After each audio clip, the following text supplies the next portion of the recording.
Welcome to Automate Your Agency. Every week, we bring you expert insights, practical tips, and success stories that will help you streamline your business operations and boost your growth.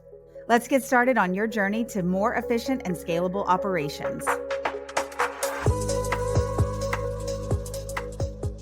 Micah, we are going to do our 2025 retrospective. Okay, I'm excited about this. It's the end of the year. It's a Do good you? time to do a It is the end of the year. retrospective. This is one of the things that you started to implement after we put in Scrum years ago at our other business. Absolutely. Yeah, I fell in love with this for all departments, not just development. Oh yeah, I put it in place with my account managers after you met with the client. What worked? What didn't? What would you change and improve? And it's so valuable because what we tend to do as human beings, I find, is only focus on what didn't. And Yes. mentally, that's taxing. And why, I agree. It works in all departments, not just in software development. And my account managers, they'd leave beating themselves up about it. And I'm like, what did well? You just sold 20 grand. I think we're good. But what could you improve if? So let's go through for 2024 and share with our audience what worked, what didn't, and what would we change or improve. Absolutely. All right. So I've got a list. And just for the listeners, we each independently made a list. We have no idea what's on each other's lists. And this is going to be a live reveal of Alane and I interacting with what we Live think worked, reveal. didn't work. What's that? It sounds very A live professional, the live. reveal. It Yes, does. it's exciting. All right. So our 2024 retro, I've got a few things that I listed for what worked. Maybe we just trade off. I'll list one of mine and then you list one of yours. So for me, the top thing that came to mind was content marketing. And this one's interesting because it took me a very long time to get on the content marketing bandwagon. I hated the idea, absolutely hated the idea of spending time, as much time as content marketing takes, for something that I couldn't directly attribute to sales or to leads or knew how long it was going to take. When you hear people talk about content marketing taking 6 months or a year or 2 years or whatever, right? I'm like, I don't want to spend time on that. I want to get some direct sales in. Let's get some direct responses. But I was wrong. We spent a lot of time on content marketing this year and it worked. It was awesome. Yeah. And you say that we didn't know what each other wrote, but I'm pretty sure you cheated off of me because that was my first one That verbatim. was your top one too. Yes. So we don't have to rehash that one, but I couldn't agree more. I'm so glad that we changed our mindset on that. All right. Well, what was your next one My after next that? one was creating free tools for companies to Oh, use. brilliant. Yes. We have used these free tools in so many different ways. I put QR codes on my when I go do speaking engagements, QR codes for them to access, and we put them here in the podcast. We have them linked on our website. Whenever we get interviewed on other people's podcasts, we provide those free tools. And I think that one was just a huge game changer for ourselves. I totally agree. It's generated amazing leads. It's taught us a lot. Mhm. It's given us so many resources. It helped us look more professional with, hey, we actually know what we're talking about. Check out this. I'd piggyback that. I don't have this on my list, but I'd piggyback on that with just demos as well. Mm. Setting up demos for what we can do and what it might look like just really help the sales process and engagement with people that were interested in working with us. The next one on my list is exactly what we're doing right now. This podcast was launched this year, complete game changer. Mhm. Yeah, I'm so glad that we did it, and I just remember it was, I guess, in May because we launched our first episode at the very end of May, and I walked into our office and I just said, "I'm starting a podcast. Are you in or out?" I'll do it by myself or we can do it together, but I'm doing it. And you were just like, "Yeah, let's do it. We're gonna do it." And I'm like, "Okay, we'll figure it all out." Next one on my list is speaking engagements. Ooh, great one. Yeah, it's been amazing networking for us, meeting wonderful contacts, getting referrals, it, credibility, I mean, everything. And we've really, and along with this, I'll go ahead and add my next one is once I started getting some traction, is taking the time to hire a full time PR manager. So I didn't have to Yes. be the one doing all the applying and reaching out and everything. And she's just been an amazing asset to the team. What's interesting about the speaking gigs is I kind of went into the last couple years avoiding that because told myself I never really liked doing speaking gigs. But then Elaine, you come around and you're like, you know what? I'm going to go speak in Portugal and I'm going to go to New York City and I'm going to go to Tampa and Orlando and like all these places all over the world where you got to do cool speaking gigs. And it was a little contagious, I think. And Ooh, good so I word. did some speaking gigs this year too, Yeah, smaller venues, but had a ton of fun doing them. I know. You always think you like being in the background, but you like being on stage. Sometimes. All right, let's see. My next two kind of go together and they wrap up my list of what worked. We kind of did this recently and at the end of the year, but refined messaging, taking everything that we learned over this year and last year, refined our messaging and unified our branding. Mhm. And I really like where we ended up with that. And I'm already seeing a difference in jumping on initial calls with prospects and new clients and being able to show off our use cases and our messaging and our branding.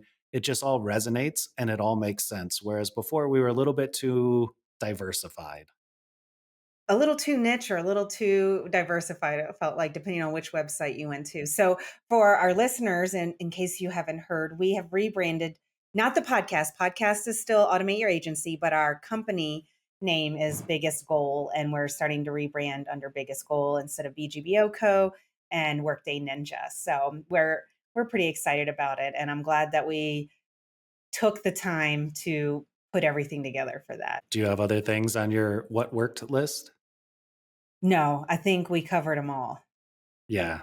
Yeah. It's cool to see that we're kind of on the same page and overlap on some of those. Yeah, yeah, me too. All right, should we All right, move you on want to to what didn't work? yeah, do you want to kick this off? I actually don't have a lot on my list. I struggled with this I one. I don't either, and, I think we did so the years before of so many things that didn't work that this year we got to focus more on things that worked. Uh, so I would say, selling our clients on one-time projects, and Mhm. it was setting up to give some perspective, it was setting up the client really wrongly because a lot of things aren't just a one time thing. You've been, when a client we're working with, a lot of times these systems haven't been in place. So it's not a one system is going to cure everything. It is more of a strategic partnership where we're really helping evolve your company into a scalable business. And scalable could be that means you're just not in it every day. And so we really needed a transition from the one-time projects into a more consistent engagement. Mhm. Totally agree with that. On my list, I put in fewer marketing campaigns than we hoped for. Um, I think there we have a lot of ideas, but I'm always impatient on this stuff too. Like I want to see maximizing every channel and like as many campaigns as we can get out as soon as we validate that something works. And it's easier said than done to get that stuff launched, to build the resources around that, to get the assets around that. And so I put that under one of my didn't work lists. Like we definitely made huge improvements, but I don't think it lived up to what I was hoping for. And so I could just be being hard on myself too. I mean, that's unusual. All right. So one of mine is really realizing what industries weren't working and Ooh, not that's spending time excellent. on those industries. And, one particular comes to mind where I did a number of speaking engagements and spent a lot of my time resource.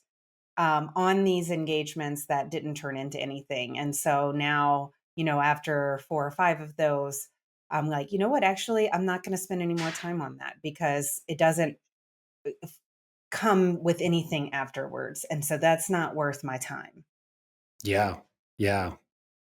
Absolutely. This is the only other thing that I have on my didn't work list, which is I feel like we worked on our refined messaging and our unified brand too late in the year. Like that we Mhm. had the right ideas, but um I feel like we just got to that too late. We're now at the end of the year and we're launching a rebrand, which is nice because it feels like we can kick off the beginning of the year. But we've had these use cases, we've had these examples, we've had these demos, like the tools that you talked about, even all in place for a good portion of the year. It would have been nice to leverage that longer in the year, but that's why we have 2025 Mm. and positioned ourselves to kick this off. Mhm. Yeah. I actually don't have anything else on my didn't work list. Yeah. Like you said, I think the prior years really helped us build those big didn't work lists. So, process of elimination, we can knock it down. Real quick before we jump into improvements, I think it's really interesting thinking about this because, this is our third business. We've done multiple things separately as well. And it feels like even with exits, even with successful mergers, even going through acquisitions, even pursuing all the other things that we've done in our careers, Elaine, it feels like like we should be able to just look at something and go, "Oh, this is exactly how to do it."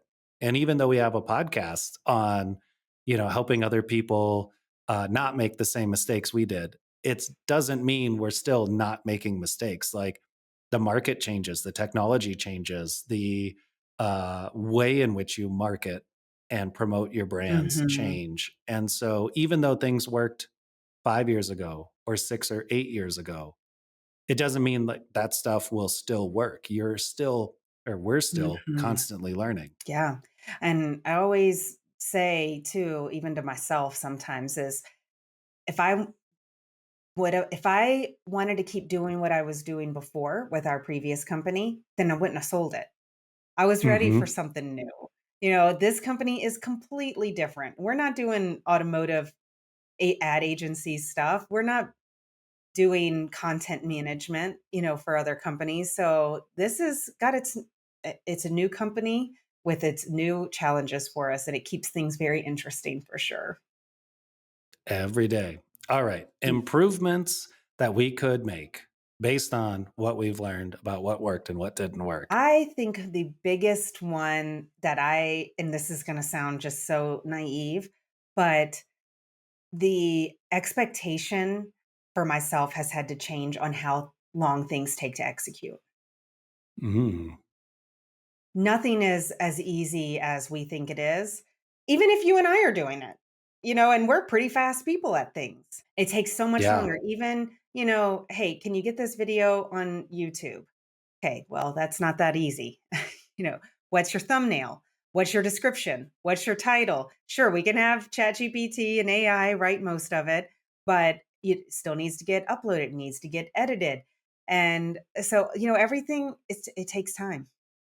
Yeah. And What part of the funnel does that fit in? How do we drive traffic to the right pages? Do we have the right pages made? How do we cross promote this on other channels? Like there's so many things that it's never just a, hey, upload this video.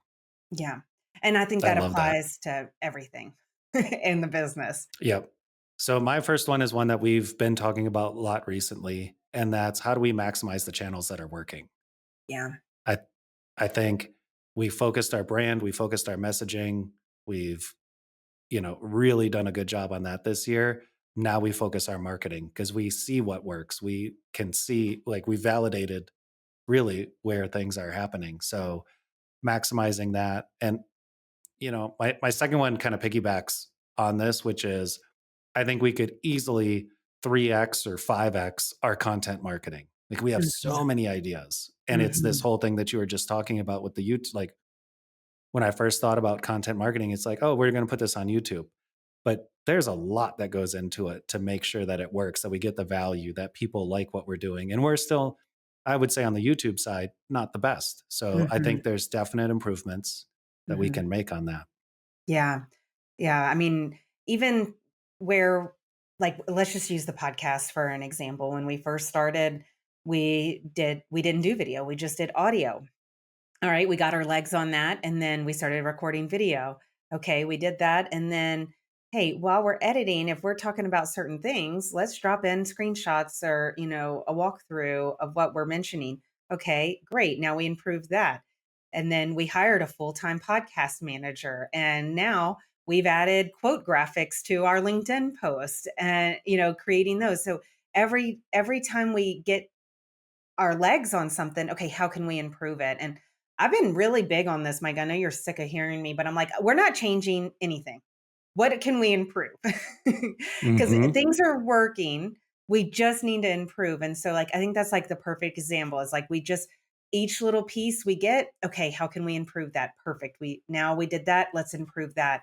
And our sales outreach, our automated sales outreach, we have a podcast on, we've got ideas on how to improve that and do Yep. more and Yep. reach more people and with our free tools. Yeah, I would agree with that because I definitely, I mean, you and I talked about this recently, and we could do a whole episode on this, but I lean towards loving to build stuff and solving problems through building. And you lean more towards like, let's sell and market this Mhm. and validate that whatever you build is going to generate revenue. And there's Mhm. this happy medium in the middle where you have to build enough to be able to sell enough, to be able to validate enough to generate the revenue enough to validate. And we did that dance a lot this year. And I think we're getting a Mhm. lot better at it. But to your point, I think that's a huge area for improvement for us going into 25. Yeah, and I mean, even improving some of the free tools that we have, we're starting to make some iterations to them. AI has evolved, so we're able to use some better AI integrations to make them faster or better outputs. And so, looking at our free tools, adding some free tools too, I'd like to do. We have more Hmm. ideas on that. We have a new one that we just mentioned, or that we just built too, that I don't think we've mentioned yet, Micah. I don't think Our so. job description. We have a Hmm. free. We'll link to it in the show notes for y'all. We have a HR hiring tool. So it builds the job description, it puts interview questions, and puts ideas for a multi interview process that could be put in place for the candidate. Yeah, it also includes assessment question ideas and scenarios that you can present to the person you're interviewing. It's pretty Yeah, solid. pretty cool. And it gets to you in like 1 minute. All right. Micah, What do you else do have you have other on your things? list? I don't have any other ones. Like, I just want to improve everything we're doing that's working. Yeah, I have one final thing, and again, it piggybacks around what we were just talking about. But the second half of this year, we talked a lot about ad campaigns, and we've avoided doing Mhm, ad campaigns for the most part this year because we wanted to strengthen our content, strengthen our podcast, validate what works in our channels, validate our messaging, validate our offerings, all of that kind of stuff. Just really mhm. strengthen all of that this year. I feel like we're to the point where I think we can start spending some money on ad campaigns based on what we've seen this year. So that was my final improvement that I added to the list. That's going to be a fun one. I'm excited about some ad campaigns. Yep. Love that.